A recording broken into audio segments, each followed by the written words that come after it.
The Eagle has fallen, and so has the rest of the lunar lander. The CEO of Intuitive Machines made the surprise announcement tonight, just 24 hours after landing on the moon. News 6's Troy Campbell is tracking the latest updates now. And Troy, this is so disappointing. How did this happen? Well, the company says it appears that the lander either tipped on its side during or shortly after landing. The CEO used this model to show it laying over what they think might be a rock. Now, they say one of the legs might have gotten stuck in a hill or have slammed into, quite frankly, anything.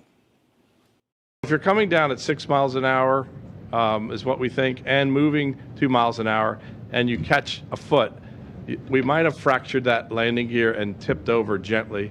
Intuitive Machines saying on Friday, the lunar lander Odysseus landed slightly harder and faster than originally planned before tipping sideways on the lunar surface. I can't tell you for sure. It'd be good to see the health of the landing gear and see how that all looks. And so it'll be a few days before we get all of that put together and reconstructed. Odysseus touched down on the surface of the moon Thursday after an 8-day journey, circling the moon 2.5 times, traveling a total of 600,000 miles. It was quite amazing to see them in work, real space cowboys. And, we worked through all the difficulties. If you think back from Apollo days, there wasn't one mission that went absolutely perfectly. So you have to be adaptable, you have to be innovative, and you have to persevere. The company says the craft's sideways position is blocking the antennas and solar panels needed to stay operational.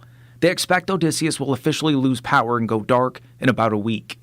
To look at the moon every night now and know that we have new hardware there that we had a hand in building in our lifetime, something I couldn't say before, it really was a magical day.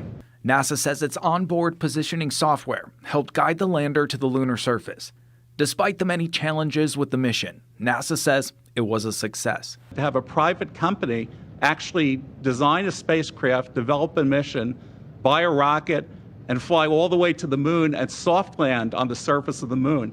Not just in an area where we landed earlier, decades ago, near the equator with the Apollo missions, but in the unusual territory at the South Pole, which is the focus of our future human Artemis missions. Of course, we are all still waiting for the pictures. Turns out that the EagleCam, developed by Embry-Riddle students, it was shut off before landing to send power to the navigation system. The plan is now to deploy it since it should be operational.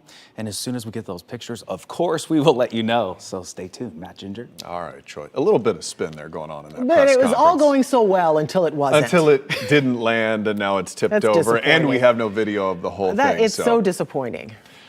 Frustrating. All right. Well, to get updates on all the news from the Space Coast and beyond sent right to your inbox, subscribe to our newsletter at clickorlando.com/newsletters. We'll get them next time.